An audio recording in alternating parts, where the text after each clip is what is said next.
Hello guys, क्या हाल चाल, कैसे हैं आप सब। मेरा नाम उबैद अहमद और आज हम करने जा रहे हैं क्लास 10 की केमिस्ट्री का chapter that is carbon and its compound, जो कि बहुत ही प्यारा चैप्टर है। प्यारा चैप्टर था नहीं, प्यारा बना दिया गया है। सीबीएसई ने जो 30% सिलेबस रिड्यूस किया है उसके अंदर इस चैप्टर का मेन पार्ट तो रिड्यूस ही हो गया है। अब ये बेचारा बहुत प्यारा सा चैप्टर रह गया है, हमें इसे ही करना है। तो चलिए स्टार्ट करते हैं कार्बन के साथ।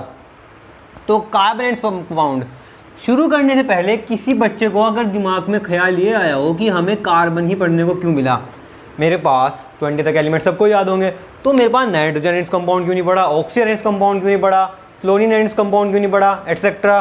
तो ये सब क्यों नहीं पढ़े, इसमें ऐसी क्या खास बात थी जो कार्बन को ही प्रेफर करा। तो याद रखना, इट कैन फॉर्म, कोई पूछेगा कि कार्बन ही क्यों पढ़ रहे हैं, because carbon can form infinite number of compounds.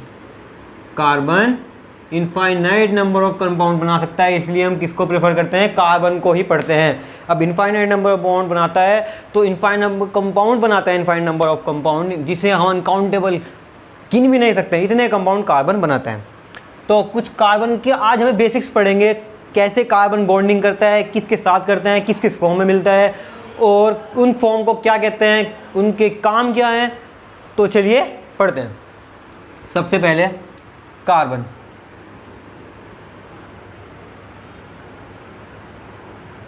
Atomic number, carbon का एटॉमिक नंबर 6। चलिए सिंबल क्या होता है, सिंबॉलिक रिप्रेजेंटेशन कार्बन का ये C6। Atomic number, sorry mass number, mass number 12। अब 12 एटॉमिक मास है, तो यानी कि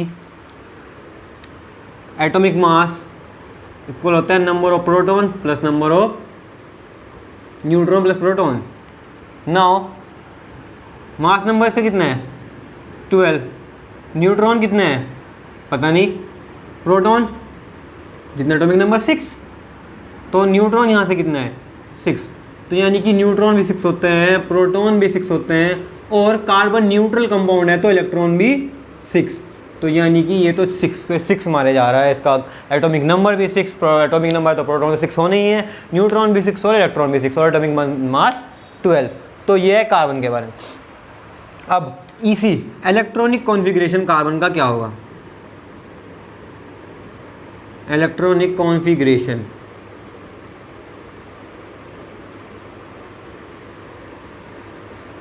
के शेल एल शेल।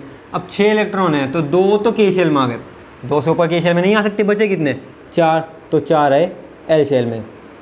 तो यानी कि कार्बन की इसी है 2,4, यानी कि इसकी वैलेंस शेल में कितने इलेक्ट्रॉन है 4। अब वैलेंस शेल में 4 इलेक्ट्रॉन है तो वैलेंसी कितनी होगी, वैलेंसी कितनी होगी, वैलेंसी का मतलब क्या होता है, देखिए वैलेंसी होता है कितने इलेक्ट्रॉन एक एटम एक्सेप्ट करता है, या तो देगा कितने इलेक्ट्रॉन एक्सेप्ट करेगा या कितने इलेक्ट्रॉन डोनेट करेगा, क्या करने के लिए, स्टेबल होने के लिए, अपना ऑक्टेट पूरा करने के लिए, या फिर अगर हाइड्रोजन केस है तो डुप्लेट पूरा करने के लिए। अब इसके पास एल शेल में 4 इलेक्ट्रॉन, तो क्या करेगा 4 इसे चाहिए, तो यानी कि वैलेंसी क्या हुई इसकी 4 इसकी वैलेंसी हुई। अब 4 लेगा या 4 देगा, क्योंकि इसे अगर 4 देगा तब भी स्टेबल है, 4 लेगा तब भी स्टेबल है। तो कार्बन करता क्या है, 4 इलेक्ट्रॉन लेना पसंद करेगा या 4 इलेक्ट्रॉन देना पसंद करेगा। तो पहले तो मैं आपको बता दूं कार्बन करता है शेयरिंग, कार्बन क्या करेगा शेयरिंग, और शेयरिंग करके कैसा बॉन्ड बनाएगा, कार्बन बनाता है कोवैलेंट बॉन्ड। कौन सा बॉन्ड बनाता है जी, कोवैलेंट बॉन्ड।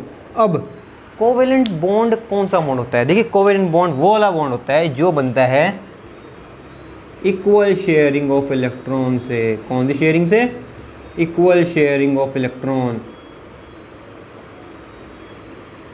आप सपोज करें आपका फ्रेंड और आप बेकरी पे गए, वहाँ पर से आपने लिया बिस्किट और आपके दोस्त ने ली चॉकलेट।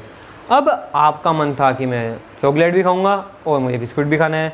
अब आपके फ्रेंड का भी यही मन था कि मुझे बिस्किट खाना है, मैंने चॉकलेट ली। तो आपने क्या किया, उस फ्रेंड ने हाफ चॉकलेट आपको दी और आपने हाफ बिस्किट अपने फ्रेंड को दिया। अब हाफ हाफ लेने के बाद में यानी कि इक्वल शेयरिंग हुई, अब आपके पास में भी हाफ चॉकलेट और हाफ बिस्किट, उसके पास में भी half chocolate half biscuit, bond हो गया मजबूत। तो ऐसी इक्वल शेयरिंग से जो बॉन्ड बनता है, इक्वल शेयरिंग ऑफ इलेक्ट्रॉन से जो बॉन्ड बनता है, वो फ्रेंडशिप का बॉन्ड बना जो आपने चॉकलेट और बिस्किट शेयर किया। यहाँ पे इक्वल इलेक्ट्रॉन की शेयरिंग से जो इलेक्ट्रॉन बॉन्ड बनता है वो क्या कहता है, उसे कोवेलेंट बॉन्ड कहते हैं। तो the bond which is form by the equal sharing of electron is known as covalent bond. तो यानी कि जो bond equal sharing of electron से बनता है वो क्या कहलाता है, कोवेलेंट बॉन्ड। अब हम लड़ रहे थे कि कार्बन क्या 4 इलेक्ट्रॉन देगा या 4 इलेक्ट्रॉन लेगा, तो चलिए हम इसके बारे में डिस्कस करते हैं। अब कार्बन की ईसी मैं आपको बता ही चुका हूँ, कार्बन की ईसी मैं आपको बता ही चुका हूँ क्या है, 2,4 2,4 कार्बन की ईसी है। अब 4 इलेक्ट्रॉन चाहिए या 4 इलेक्ट्रॉन दे। सबसे पहली बात, ये न्यूक्लियस किसका, कार्बन का, ये के शेल, ये एल शेल। के शेल में कितने इलेक्ट्रॉन आ सकते हैं मैक्सिमम, 2। ये बात किसने कही थी, बोर भाई साहब ने। 1 इलेक्ट्रॉन 2 इलेक्ट्रॉन। ये कौन सी है, एल शेल, तो कितने 4, 2 3 4। यहाँ पे नंबर ऑफ प्रोटॉन इक्वल है इलेक्ट्रॉन के, न्यूट्रॉन लगता है ये नंबर से, नंबर ऑफ प्रोटॉन इक्वल है इलेक्ट्रॉन के। तो यानी कि 6 प्रोटॉन 6 इलेक्ट्रॉन को पकड़े हुए हैं। अब मैं बता रहा हूँ, अब पहला केस हम करते हैं, एक्सेप्ट क्यों नहीं कर सकता, एक्सेप्टिंग 4 इलेक्ट्रॉन। अब 4 इलेक्ट्रॉन एक्सेप्ट करेगा तो क्या बनाएगा, C4 नेगेटिव, क्योंकि 4 इलेक्ट्रॉन एक्सेप्ट किए। अब देखिए यहाँ पर पहले 6 प्रोटॉन 6 इलेक्ट्रॉन को पकड़े हुए थे, अचानक से 4 इलेक्ट्रॉन आ गए, तो यानी कि 6 प्रोटॉन 10 इलेक्ट्रॉन को क्या पकड़ पाएंगे, क्या ऐसा होगा, 7 को पकड़ लेते हैं, मगर नहीं, 6 प्रोटॉन 6 इलेक्ट्रॉन को पकड़ नहीं पाएंगे, ये इस काबिल नहीं है। तो यानी कि this is the reason why carbon 4 electron accept नहीं करता। This is the reason that carbon does not accept 4 electron to complete its octet. चलिए ये तो हुआ एक्सेप्ट का केस। अब मैं बात करता हूँ डोनेट का केस कि चलिए एक्सेप्ट नहीं कर सकता तो दे दे, अगर ले नहीं सकता इलेक्ट्रॉन तो इलेक्ट्रॉन डोनेट कर दे, डोनेटिंग ऑफ 4 इलेक्ट्रॉन। अब 4 इलेक्ट्रॉन डोनेट क्यों नहीं कर सकता, 4 इलेक्ट्रॉन डोनेट करेगा तो क्या बनाएगा, बिल्कुल सही, C4 पॉजिटिव। अब ये C4 पॉजिटिव क्यों नहीं बनाएगा, देखिए 6 प्रोटॉन इनिशियली, जब कार्बन कैसा है, न्यूट्रल है, 6 प्रोटॉन 6 इलेक्ट्रॉन को पकड़े हुए हैं, प्रोटॉन तो 6 रहेंगे, प्रोटॉन की शेयरिंग पॉसिबल नहीं है। क्यों, क्योंकि वो तो यहाँ पे है ना, वो तो न्यूक्लियस के अंदर रहते हैं, तो न्यूक्लियस बीच में आता है ना बिल्कुल, तो न्यूक्लियस के अंदर है, तो sharing of proton is not possible, that's why we use to share the electron. अब 6 प्रोटॉन 6 इलेक्ट्रॉन को पकड़े हुए थे, उसने 4 डोनेट कर दिए, तो 2 इलेक्ट्रॉन बचे। अब ऐसा नहीं है कि 6 प्रोटॉन 2 इलेक्ट्रॉन को पकड़ नहीं सकते, जैसे रीज़न इसके अंदर था, मगर अब खुद सोचें, 6 बंदे हैं, 6 बंदों को पकड़ के खड़े हैं। चलिए मान लिया एक छुट के भाग गया, एक छुट के चला गया, तो क्या 5-6 बंदे 5 बंदों को पकड़ नहीं सकते आराम से? तो यहाँ पे तो फिर 6 प्रोटॉन 2 इलेक्ट्रॉन का कोई सेंस ही नहीं बैठता है। क्यों, क्या 6 प्रोटॉन अपने अंदर से इलेक्ट्रॉन जाने, अपने एटम से इलेक्ट्रॉन निकलने देंगे? भाई एटम की तो उसकी न्यूक्लियस की भी तो कोई औकात है, उसको तो याद करो, अब वो कहाँ जाने देगा इतने इलेक्ट्रॉन? तो यानी कि sharing of 4 electron he possible नहीं है। क्यों, क्योंकि इलेक्ट्रोस्टैटिक फोर्स ऑफ अट्रैक्शन ये करने नहीं देगा। 6 प्रोटॉन उस इलेक्ट्रॉन को, 4 इलेक्ट्रॉन को नहीं जाने देंगे, वो पकड़ के रखेंगे, मैं नहीं जाने दूंगा, मैं नहीं जाने दूंगा, तो यानी कि वो भी पॉसिबल नहीं है। तो कार्बन ना तो एक्सेप्ट करेगा ना डोनेट करेगा। अब ये क्या बात हुई, तो करेगा क्या भाई, चाहता गया आपने आपसे। तो चलिए हम देखते हैं, मैंने आपको पहले बताया कार्बन कौन सा बॉन्ड बनाता है, कार्बन क्या करता है, शेयरिंग करता है। क्या करता है कार्बन, शेयरिंग। अब शेयरिंग का सीन देखते हैं, शेयरिंग करता कैसे है। अब मैंने आपको पहले बताया कार्बन शेयरिंग करके कैसा बॉन्ड बनाता है, कार्बन बनाता है कोवेलेंट बॉन्ड। कौन सा बॉन्ड, कोवेलेंट बॉन्ड। अब ये कोवेलेंट बॉन्ड वही मैंने आपको बताया, bond which is form by the equal sharing of electron. What, bond formed by equal sharing of electron, वो बॉन्ड जो इक्वल शेयरिंग ऑफ इलेक्ट्रॉन से बनता है दो एटम के बीच में, वो क्या कहलाता है? Covalent bond. तो यानी कि ये भी फ्रेंडशिप वाला बॉन्ड है, इक्वल शेयरिंग हुई, कोई ना इंसाफी नहीं, सिर्फ इक्वल शेयरिंग, हर किसी को इंसाफ होगा। अब एक कार्बन ये मेरे पास में, एक कार्बन ये मेरे पास में, कार्बन की वैलेंसी कितनी होती है? कार्बन की वैलेंसी 4। तो कार्बन यहाँ पे ले लेते हैं, ये रहा वो कार्बन, एक कार्बन इसके पास यहाँ पे रखा हुआ है, एक कार्बन इसके पास यहाँ पे रखा हुआ है, एक कार्बन इसके पास यहाँ पे रखा हुआ है। अब इसकी वैलेंसी 4, 1 2 3 4। अच्छा, इस स्ट्रक्चर को हम कहते हैं लुईस डॉट स्ट्रक्चर। कौन सा? Lewis dot structure. 4 1 2 3 4, 1 2 3 4। तो भाई ये 4 इलेक्ट्रॉन कार्बन के वैलेंस इलेक्ट्रॉन यहाँ पे हमने रिप्रेजेंट किए, और एक यहाँ पे ही बैठे होंगे भाई साहब, 1 2 3 4। अब ये कार्बन,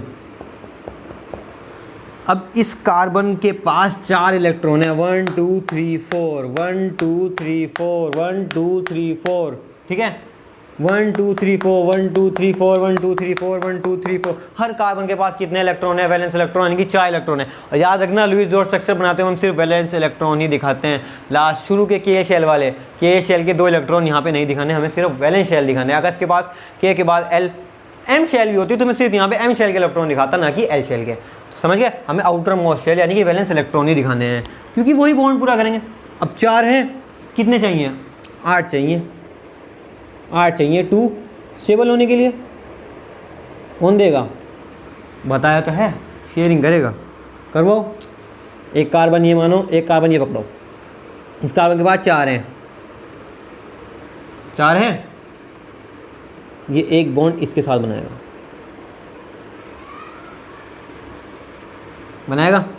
कितने इलेक्ट्रॉन हो गए? 1 2 3 4 5 हो गए। अब इसके बाद कितने हो गए? 1 2 3 4 2 4 5 इसके पास, 5 इसके पास। फिलहाल तो मैं इसकी सेंट्रल, जो सेंटर पे है उस वाले कार्बन की बात कर रहा हूँ, उसके आसपास जो होंगे वो उनसे मदद लेगा। अब इसके पास ये आया, भाई तू भी एक बॉन्ड इसके साथ बनाया, कितने हुए? 1 2 3 4 5 6, ठीक है, कैसे? 1 2 3 4 5 6, 6 हो गए भाई। 8 चाहिए, 8 चाहिए, आ जाओ भाई, तुम भी आ जाओ।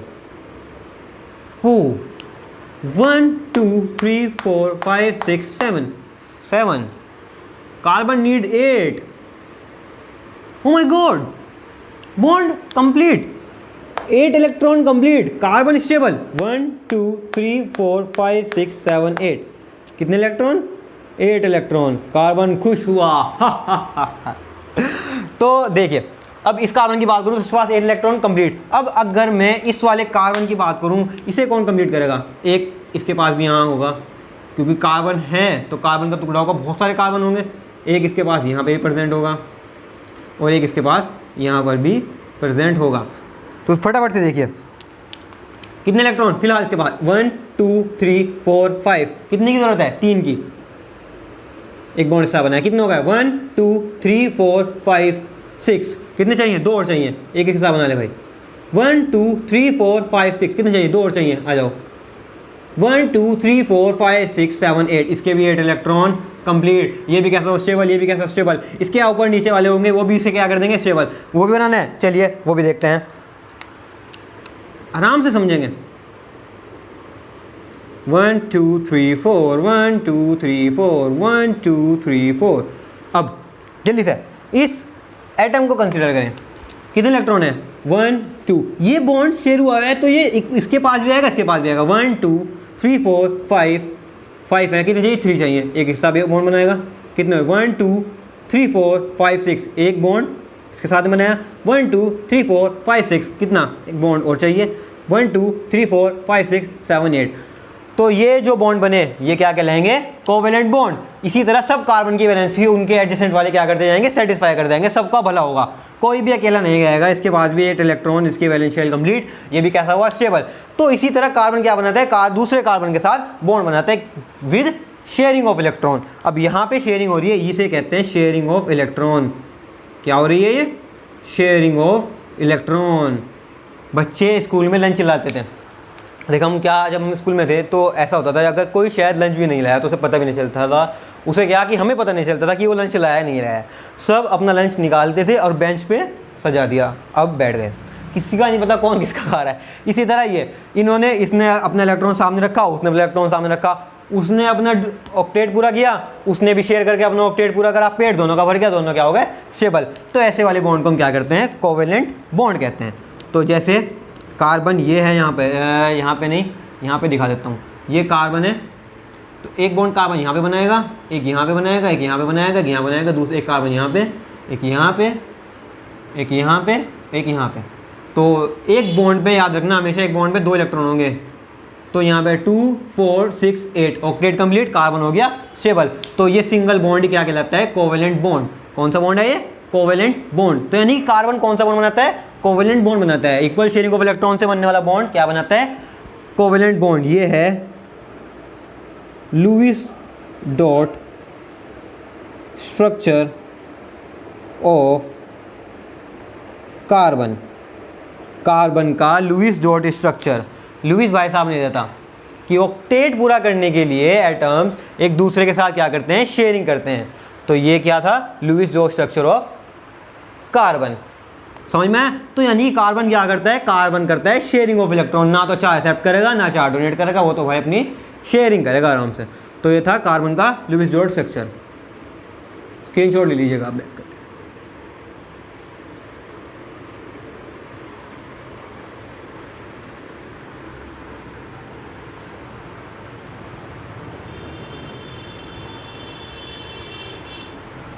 तो याद रखिएगा, जिसकी भी वैलेंसी 4 होगी वो क्या कहलाएगा? टेट्रावैलेंट। क्या? टेट्रावैलेंट, 4 वैलेंसी वाला टेट्रावैलेंट। तो कार्बन कैसा है? टेट्रावैलेंट। और हाँ, ये जो मैंने आपको बॉन्ड बना के दिखाया, इसको किसी कंडीशन की ज़रूरत नहीं पड़ती, कार्बन कार्बन के साथ खुद में बॉन्ड बनाता है। ये बहुत बड़ी प्रॉपर्टी है कार्बन की। Carbon can form bond with other carbon by itself। ये कार्बन कार्बन के साथ बॉन्ड खुद बनाता है, itself। This property of carbon, ये प्रॉपर्टी कार्बन की क्या कहलाती है? कैटिनेशन। कैटिनेशन,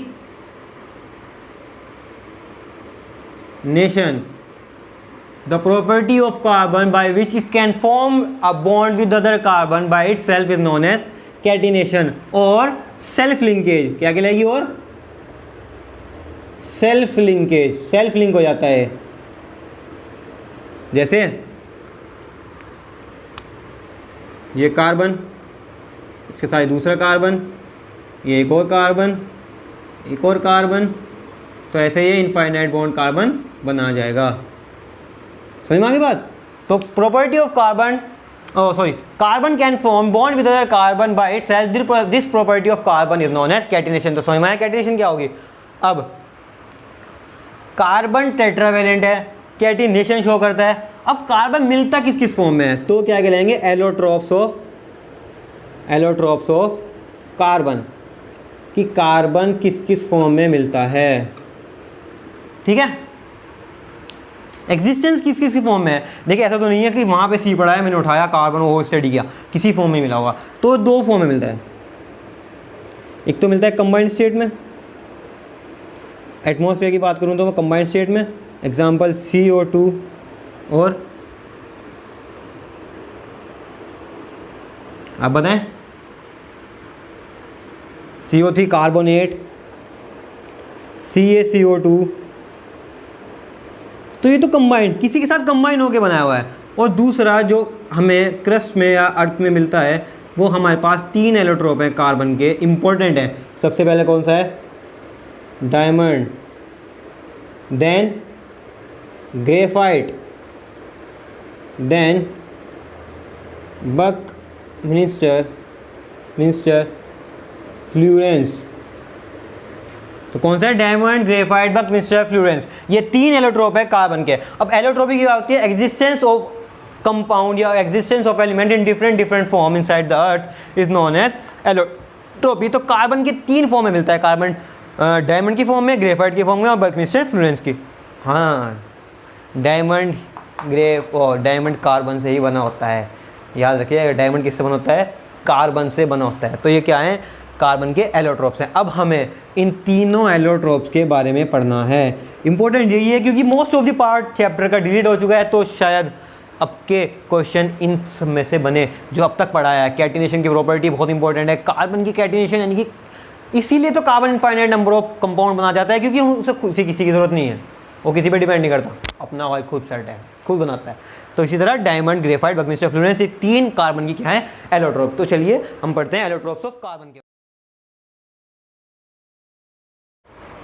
तो अब हमें पढ़नी है ग्रेफाइट की प्रॉपर्टी और ग्रेफाइट का स्ट्रक्चर। अब ग्रेफाइट की पहली प्रॉपर्टी कहती है graphite is greyish in colour. कैसा कलर का होगा? Greyish in colour, grey colour का होगा देखने में, और स्लिपरी और सॉफ्ट होगा। सॉफ्ट और स्लिपरी होता है ग्रेफाइट। दूसरी प्रॉपर्टी, तीसरी प्रॉपर्टी है it is use as a lubricant. अब यूज होता है एज अ लुब्रिकेंट का मतलब कि ब्रेक्स वगैरह में जहाँ पे हमें स्मूथनिंग की जरूरत होती है वहाँ पे क्या यूज होता है? ग्रेफाइट। तो किससे यूज होती है? लुब्रिकेंट में, यानी कि ऑयल वगैरह में, बाइक की ऑयलिंग वगैरह करनी होती है तो उसमें क्या यूज होता है? ग्रेफाइट यूज होता है। Second, when it burned carbon dioxide gas is formed and nothing left behind. अगर मैं ग्रेफाइट को क्या करूंगा? बर्न करूंगा, यानी कि जलाऊंगा, तो क्या प्रोड्यूस होगी? कार्बन डाइऑक्साइड गैस बनेगी और कुछ नहीं बचेगा पीछे। उसकी रिएक्शन, ये कार्बन इसे आग लगाई in the presence of oxygen, ये बना CO2। क्या हुई है? हीट का सिंबल। तो कार्बन डाइऑक्साइड, जब कार्बन, ग्रेफाइट कार्बन का ही है ना, तो कार्बन जला, क्या बना? कार्बन डाइऑक्साइड गैस, और क्या बचा? नथिंग लेफ्ट बिहाइंड, कुछ नहीं बचा। ओपेक है। ओपेक का मतलब, ध्यान से सुनना, ओपेक का मतलब ये है it can not allow light to pass through it. इसके अंदर से लाइट ट्रांसफर नहीं हो सकती। तो ये कैसा ऑब्जेक्ट हुआ? ओपेक। ना इसके मैं आर पार देख सकता, तो क्या है? ओपेक। जब कार्बन, फिर से बताता हूँ, ग्रेइश इन कलर होता है, स्लिपरी होता है, सॉफ्ट होता है। इसकी ये वाली कंडीशन, स्लिपरी और सॉफ्ट की कंडीशन, इसे क्या बनाती है? लुब्रिकेंट। तो कोई पूछे why graphite is use as a lubricant, तो graphite is use as a lubricant. तो लुब्रिकेंट के लिए यूज इसलिए होता है क्योंकि वो सॉफ्ट और स्लिपरी होगा। थर्ड है when graphite is burn carbon dioxide gas बनेगी और नथिंग लेफ्ट बिहाइंड, कुछ पीछे नहीं बचेगा। थर्ड है, फिफ्थ ओपेक होता है, यानी कि it can not be allow light to pass through it. अब स्ट्रक्चर के बारे में पढ़ते हैं। ही कार्बन की स्ट्रक्चर, कार्बन की स्ट्रक्चर 2 लेयर, एक पहली लेयर ये और ये दूसरी लेयर। याद रखिएगा, पहली लेयर में कार्बन कार्बन के बीच में प्योर कोवेलेंट बॉन्ड है। कैसा है? Pure covalent bond, strong bond. तो यानी कि ये कार्बन तो नहीं हिल सकते क्योंकि कोवेलेंट बॉन्ड स्ट्रॉन्ग होता है। तो कार्बन पहली लेयर, ये कौन सी है? First layer. ये सेकंड लेयर है। अब आप कहोगे भैया फर्स्ट लेयर को सेकंड लेयर से जोड़ा है तो क्या हवा में टिकी रहेंगी? क्या ग्रेफाइट की स्ट्रक्चर ऐसे हवा में हिलती रहेंगी? नहीं, ये भी आपस में जुड़ेंगी।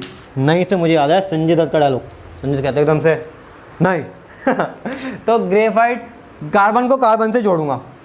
अब ये कार्बन जुड़ेगा इस वाले कार्बन से, ये कार्बन इस वाले कार्बन से, अब ये कार्बन इस कार्बन से जुड़ेगा तो ये बॉन्ड पीछे से आएगा। ये कार्बन इस वाले कार्बन से, ये कार्बन इस वाले कार्बन से और ये कार्बन इस वाले कार्बन से। तो ये है स्ट्रक्चर ऑफ ग्रेफाइट। अब आप कोई सा भी कार्बन उठाएं, ठीक है, उसकी वैलेंसी 4 ही रही होगी। जैसे कि इस वाले कार्बन की अगर बात करूँ 1 2 3 और एक और कार्बन जो दूसरी लेयर्स के पीछे होगी वो चौथा बॉन्ड उसके साथ बनाएगा। इसी तरह सब कार्बन की वैलेंसी क्या हो जाएगी? कंप्लीट हो जाएगी। जैसे यहाँ पे 1 2 3 4 वहाँ पे बनाएगा उसके साथ, जिसके साथ होगा। तो ऐसे ऐसे कर करके सब लेयर जुड़ के क्या बनेंगी? ये ग्रेफाइट की लेयर बन जाएगी। एक स्ट्रक्चर मैंने छोटा सा पार्ट उठाया, उसका स्ट्रक्चर ये होता है ग्रेफाइट का। अब मैंने बताया आपको ये फर्स्ट लेयर और सेकंड लेयर में भी कार्बन के बीच में जो बॉन्ड होता है प्योर कोवेलेंट होता है। तो यानी कि फर्स्ट लेयर और सेकंड लेयर के बीच में तो कैसा हुआ, प्योर कोवेलेंट बॉन्ड। तो आपने डॉटेड लाइन से क्या रिप्रेजेंट किया, ये डॉटेड लाइन से होता है वीक वैन डर वाल फोर्स।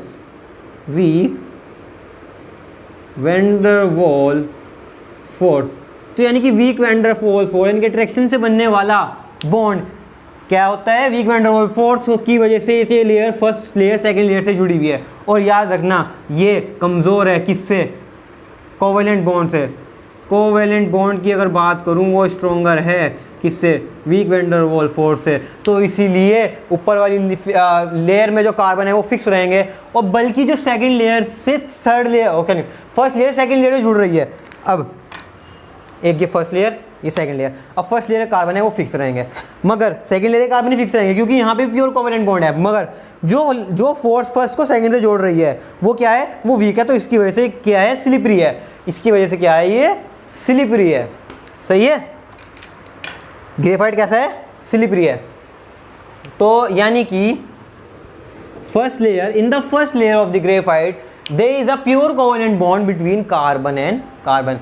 कि फर्स्ट लेयर ऑफ ग्रेफाइट की में there is a pure covalent bond है कार्बन में, और सेम है सेकंड लेयर में भी कार्बन और कार्बन के बीच में प्योर कोवेलेंट बॉन्ड है। But the bond which is joining first layer with second, जो फर्स्ट को लेयर को सेकंड लेयर से जोड़ रहा है, ये बॉन्ड क्या कहलाएगा, वीक वैन डर वाल फोर्स से बना होता है, वीक वैन डर वाल बॉन्ड। तो ये वीक होता है किससे, as compare to covalent bond. इसी वजह से ग्रेफाइट कैसा होता है, स्लिपरी। अब सबसे main point, it can conduct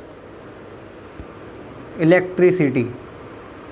क्या बात कर रहे हैं, yes, graphite can conduct electricity. बहुत बड़ा रीजन, इंपॉर्टेंट क्वेश्चन बड़ा बड़ा लिख रहा हूं। Due to availability of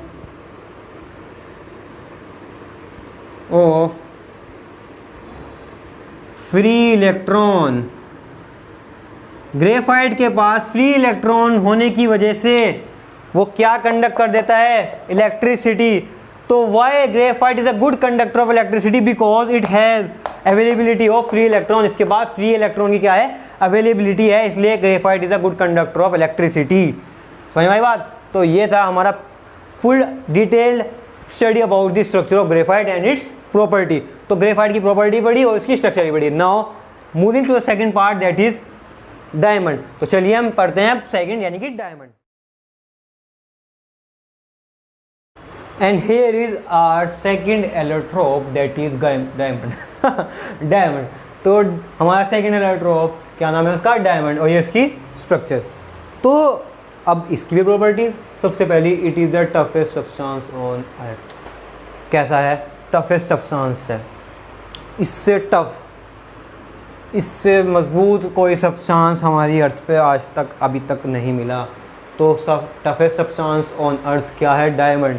having extra brilliance, extra brilliance का मतलब कुछ एक्स्ट्रा ऑर्डिनरी चमक आपने इसकी जैसी भी नहीं देखी होगी।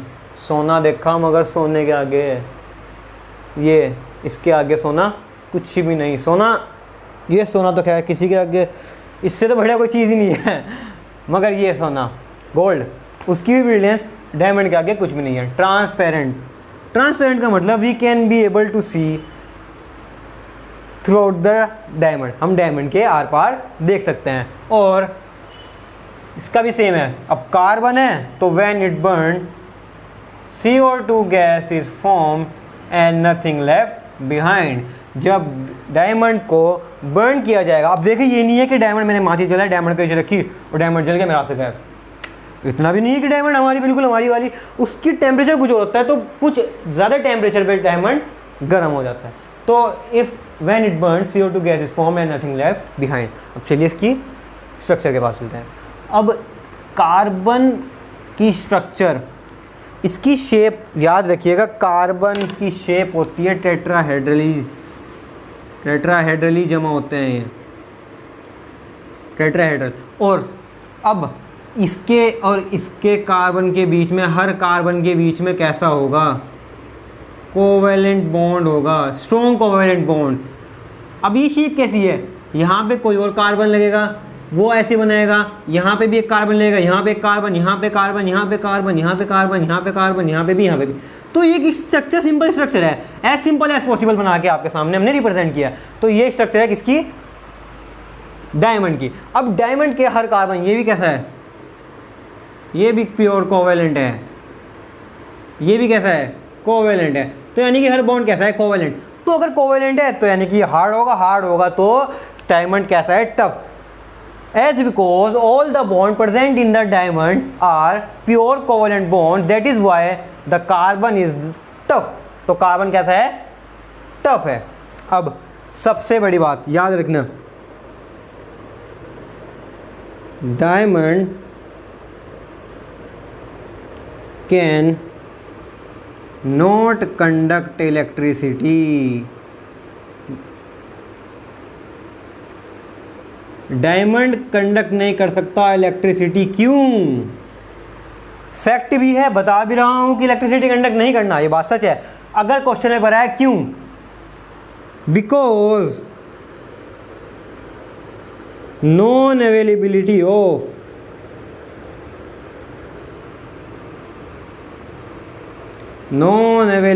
ऑफ बड़ा बड़ा लिख रहा हूं, फ्री इलेक्ट्रॉन।